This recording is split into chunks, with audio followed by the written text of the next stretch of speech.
Hi all, നമ്മൾ ഇന്ന് discuss ചെയ്യാൻ പോകുന്നത് ക്രിറ്റിസിസം ആൻഡ് തിയറി എന്ന പേപ്പറിലെ 3rd മോഡ്യൂളിലെ ആർട്ട് ഫോർ ആർട്ട് സേക്ക് എന്ന ടോപ്പിക്കാണ്. Art for art sake was a slogan of aestheticism in 19th century. 19th centuryയിലെ എസ്തറ്റിസം അതിൻ്റെ ഒരു സ്ലോഗൻ ആയിരുന്നു art for art sake. Art for art's sake movement was literary and artistic movement that emerged in 19th century. അപ്പോൾ ഈ ഒരു moment എന്ന് പറഞ്ഞാൽ literary as well as artistic moment emerged in 19th century. It is often given in French form. ഇത് ഒരു French ഫോമിലായിരുന്നു ഉണ്ടായിരുന്നത്. It is a principle adopted by many leading French authors such as Walter Pater, Oscar Wilde, Arthur Symons. അപ്പോൾ ഈ ഒരു principle adopted ചെയ്ത് ഒത്തിരി French authors ഉണ്ടായിരുന്നു.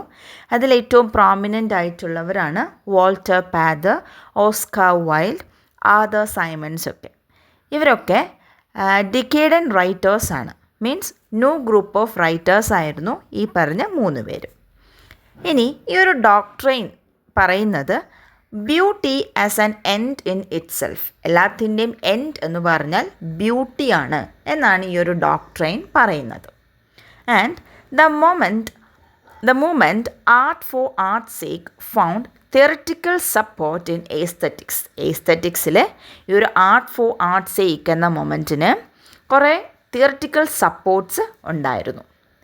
പിന്നെ വിക്ടോറിയൻസ് പറയുന്നത് art and morals were interdependent. ആർട്ടും മോറലും വെവ്വേറെയാണ്, ഒരു ഇൻ്റർഡിപ്പെൻഡൻറ്റ് ആണ്. Next, the aestheticians and decadents began to demonstrate that all arts is useless.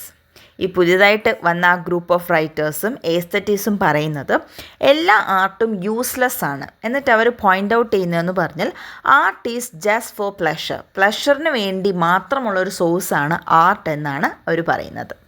ഇനി നമുക്ക് ആ റൈറ്റേഴ്സിനെ കുറിച്ച് നോക്കാം. ഓസ്കാർ വൈൽഡും പറഞ്ഞത് ആർട്ട് പ്ലഷറിന് വേണ്ടി മാത്രമാണെന്നാണ് പറഞ്ഞിട്ടുള്ളത്. And Oscar Wilde lived in a life of sensation. Sensation എന്ന ലോകത്ത് ജീവിച്ച ഒരാളാണ് Oscar wild. He was arrested and put in prison. Wilde was a poet, novelist and dramatist. Her style is an elaborated and decorated one. ഒരു പോയറ്റാണ്, നോവലിസ്റ്റാണ്, ഡ്രമാറ്റിസ്റ്റാണ്. Later he was arrested and put in prison. പിന്നെ ഇയാൾ എഴുതുന്ന സ്റ്റൈലൊക്കെ നല്ല elaborated, decorated one ഒക്കെയാണ്. ദെൻ ഓസ്കാർ വൈൽഡിൻ്റെ ഒരു പ്രോസ് വർക്കാണ് ഇൻറ്റൻഷൻ.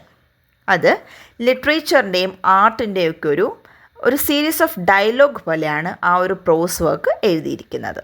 പിന്നെ ഇയാൾ കുറേ പോംസ് ഒക്കെ എഴുതിയിട്ടുണ്ട്. അതൊന്നും അത്ര പോപ്പുലർ ആയിട്ടുള്ള പോംസ് ഒന്നും അല്ല. അടുത്തത് Arthur Simon use the symbolist style of modern French poetry. French poetries ഒക്കെ എഴുതുന്ന ആളാണ്. അയാൾ അതിൻ്റെ ഉപയോഗിച്ചിരിക്കുന്ന ഫോം എന്ന് പറഞ്ഞാൽ symbolist style of modern poetries ആണ്. ഇനി ആ സമയത്ത് art for art sake moment നടന്ന സമയത്ത് പബ്ലിഷ്ഡ് ആയിട്ടുള്ള പീരിയോഡിക്കലാണ് ദി യെല്ലോ ബുക്ക് എന്ന് പറയുന്ന പീരിയോഡിക്കൽ. ആ ടൈമിൽ പബ്ലിഷ് ചെയ്തിട്ടുള്ള പീരിയോഡിക്കലാണ്. Next, the idea of art for art sake is that art should not be judged on its relationship to social, political or moral values, but purely for its formal and aesthetic qualities. Okay. First, it was popular among writers. ഒരുപാട് റൈറ്റേഴ്സിന് among സൈഡിലായിരുന്നു ഇത് പോപ്പുലറായി വന്നുകൊണ്ടിരുന്ന moment. And it was encouraged by French novelist Theophile എന്ന് പറയുന്ന French നോവലിസ്റ്റാണ് ഇത് കുറച്ച് കൂടുതലായിട്ട് ഇങ്ങനെ എൻകറേജ് ചെയ്തുകൊണ്ട് വന്നത്. This is what about art for art sake. If you have any doubt please ask in the comment section. Thank you.